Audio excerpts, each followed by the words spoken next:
महाभारत का महाआख्यान हमारे सामने आता है जिसमें कि एक अलग तरह से मनुष्यता की आवाज हमें दिखाई देती है। आपने कौन सा रंग चुना इसके लिए? मैंने चुना the character of Chitrangada. Chitrangada एक कैरेक्टर है जो she was brought up like a warrior princess. क्या आपकी मेमोरी में, स्मृति में क्या ऐसा फेस्टिवल कोई जो केवल एक थीम पर फोकस्ड हो? बहुत ही सुंदर फेस्टिवल है ये, तो कितना इंटरेस्टिंग है। तो इंटरनेशनल फेस्टिवल जो एक थीम पे, ऐसे तो मैंने नहीं देखा। आपको लगता है कि जो गुरु की छाप आपके ऊपर थी वैसी आज शायद बाकी नहीं है? मेरी इच्छा है कि जैसे मेरे गुरु ने सिखाया मुझे भी ऐसे इतना जेनरोसिटी से सिखाना है।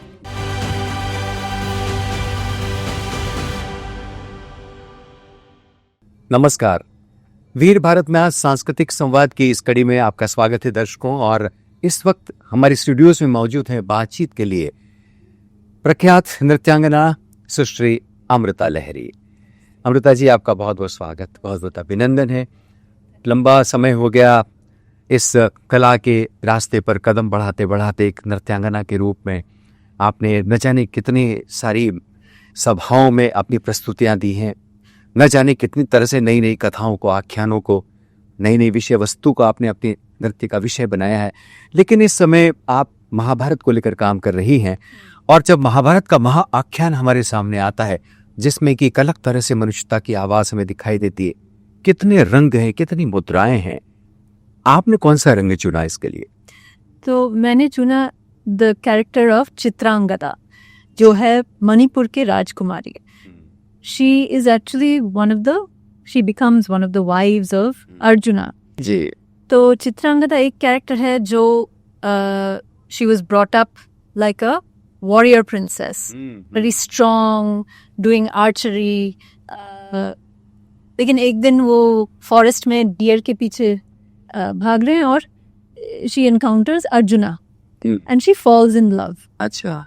And then she wants to change herself to a more feminine form. So this is the play between this masculine, feminine, this male, female characteristics within each of us. This is why ये तो हमारी भारतीय संस्कृति में ही अर्धनारीश्वर की कल्पना है हमारे यहाँ की गई है, और इसमें जो है वो शिव और पार्वती की उपस्थिति हम लोग देखते हैं।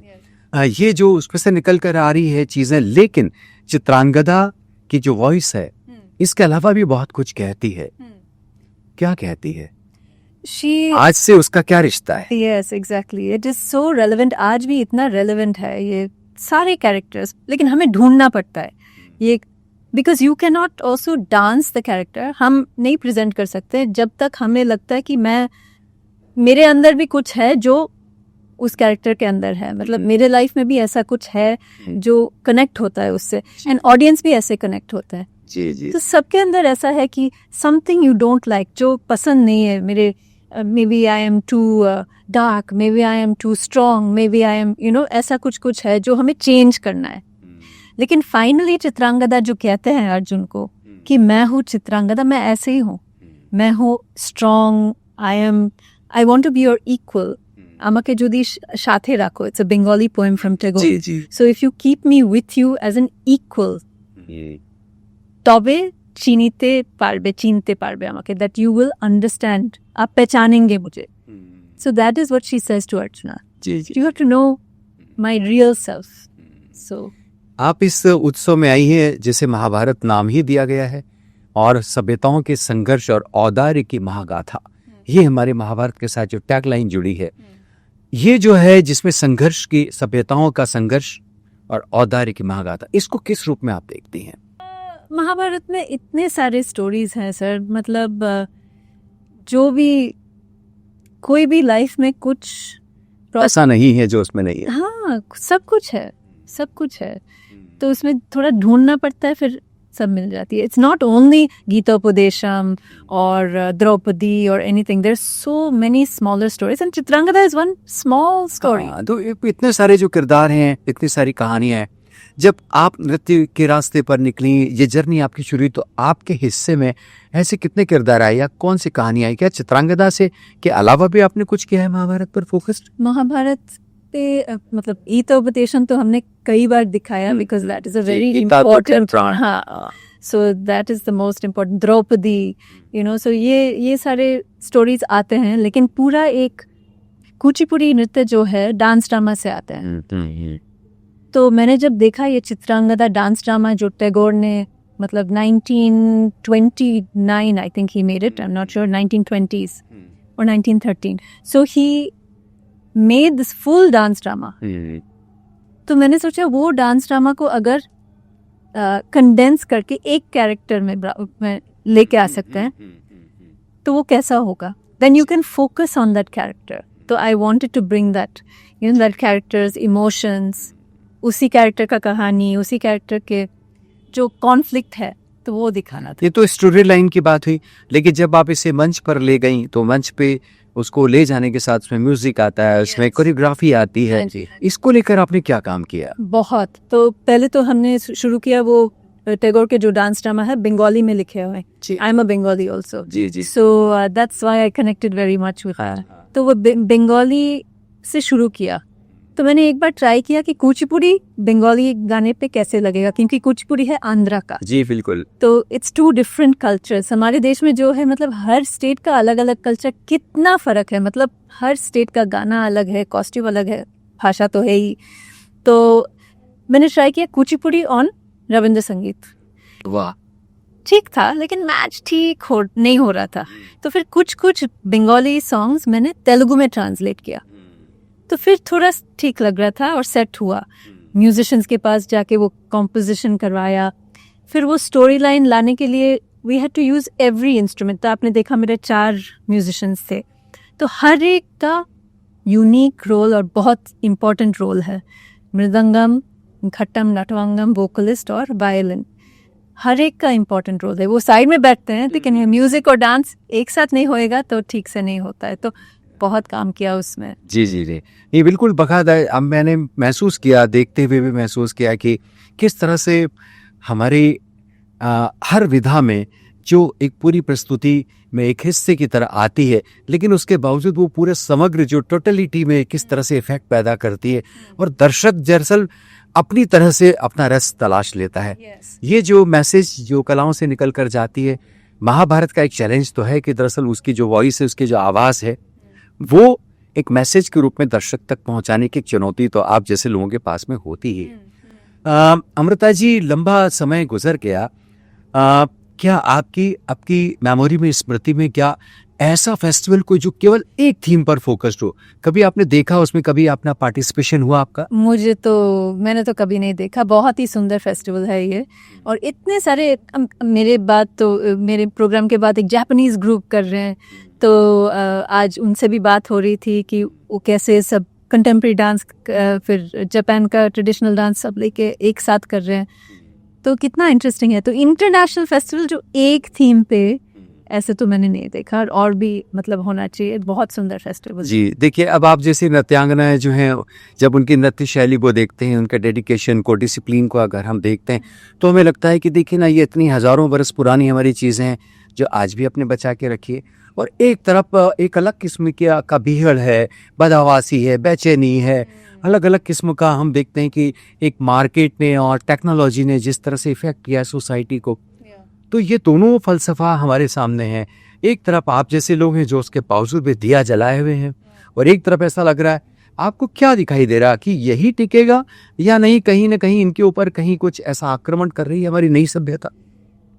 ऐसा है कि मतलब इतने साल से अगर चल रहा है हमारा क्लासिकल आर्ट फॉर्म्स, तो it will continue, I am very sure of that, because कुछ तो है जो ऑडियंस को रीच होता है।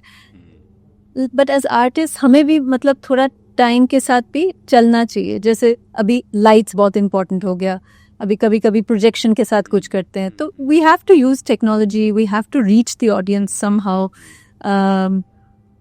बट कुछ तो है हमारा क्लासिकल फॉर्म्स में, बोलो कुचिपुड़ी या कुडियाट्टम या ओडिसी, जो इतने साल से चल रहे हैं, उसमें कुछ मतलब वो चलेगा। I am very confident it will not go. जी, नथिंग लाइक, बहुत मुश्किल है करना। ये जो अभी आपने बात की जो एक्सपेरिमेंट की आपने बात की, तो एक्सपेरिमेंट और इनोवेशन ये तो खैर ट्रेडिशन के साथ लगे गए, लेकिन बहुत सारा एक्सपेरिमेंट ऐसा इतना एब्स्ट्रैक्ट दिखाई देता है कि वो समझ में भी नहीं दर्शकों को आता। तो एक प्रस्तुति ऐसी होनी चाहिए जो बहुत सरलता के साथ में जो है कम्युनिकेट हो सके। Yes, yes. लेकिन बहुत सारे ऐसे प्रयोग हम देख रहे हैं जिसमें कि हमें लगता है कि नहीं, ये केवल थोपे गए हैं। आप क्या देखती हैं, क्या समझती हैं इस चीज को लेकर? So if we are very true to our technique, like traditional जो हमारे अभिनय का टेक्निक्स है, जैसे नाट्य शास्त्र में देखे, जो गुरु ने सिखाया, if you go with that, you have to stay in those some grammar.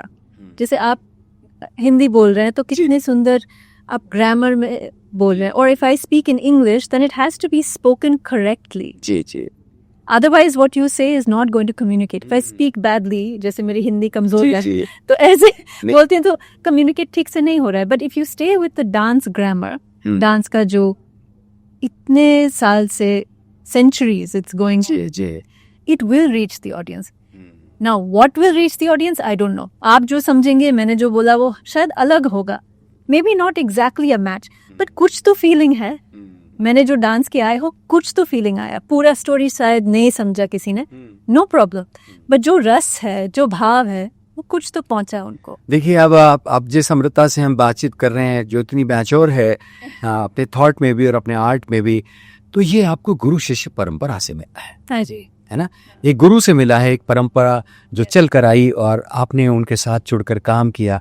आपके गुरु कौन रहे? तो I have had many gurus. I have very fortunate. जरूर जिक्र कीजिए उनका. तो my first guru was Anuradha Nehru, जो यूएस में थे. जो मैं बचपन में यूएस में थी, और मेरे माँ जैसे सारे जो मदर्स है ना बाहर, वो सोचते हैं कि ओ मेरी बेटी को थोड़ा इंडियन डांस सिखाना है, इंडियन म्यूजिक सिखाना है. So she was searching for dance teacher, और डांस टीचर वॉशिंगटन डीसी में थे, अनुराधा नेहरू.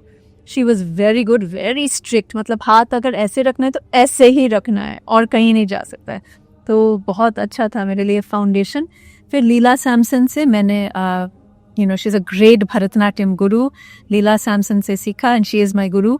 जय किशोर मोसलीकंटी, सीता नागज्योति, स्वप्ना सुंदरी, तो Sharmila Biswas. I have learn from many people, but each one gives me so much, and I have been really very fortunate. अब देखिए, जो अमृता जी जिस गुरु शिष्य परंपरा से निखर कर आई हैं, क्या अब आप जब गुरु बन के रूप में काम करती हैं और नई जनरेशन सिखाती हैं, आपको लगता है कि जो गुरु की छाप आपके ऊपर थी वैसी आज शायद बाकी नहीं है? आज मैं ज़्यादा नहीं सिखाती हूँ क्योंकि मैं परफॉर्मेंस में बिजी रहती हूँ ज़्यादा. अच्छा. और लेकिन मुझे सिखाना है. मैं सिखाती थी पहले, अभी मेरा टाइम कम है, मेरे 2 छोटे बच्चे हैं, तो मेरा टाइम उतना ज़्यादा नहीं होता है. बट जब मैं सिखाऊंगी, मुझे चाहिए, मेरी इच्छा है कि जैसे मेरे गुरु ने सिखाया, मुझे भी ऐसे इतना जेनरोसिटी से सिखाना है. जी जी. तो विरासत भी कभी कभी अपने भविष्य पर कुछ इस तरह मुस्कुराती है कि उसका सौभाग्य बोलने लगता है, और जब सौभाग्य बोलने लगता है तो अमृता जी जैसी कलाकार एक विश्वास बनकर हमारे सामने आती हैं, जो नई पीढ़ी को ऐसे ही आदर्श मूल्यों के साथ जोड़ने के संकल्प के साथ अपनी सक्रियता दर्ज करती हैं, जैसे कि उन्होंने अपनी इस यात्रा में दर्ज की है. अमृता जी, आप आई और आपने सांस्कृतिक संवाद की इस कड़ी में जो बातचीत की है, परंपरा के पक्ष में, महाभारत को लेकर, प्रयोग और नवाचारों को लेकर, नई पीढ़ी को लेकर, अपने गुरुओं को लेकर, निश्चित रूप से ये बहुत ही प्रेरणा के सूत्र हमारी नई पीढ़ी के लिए आपने दिए हैं. आप आई, आपने संवाद में हिस्सा लिया, आपका बहुत बहुत धन्यवाद. धन्यवाद. Thank you.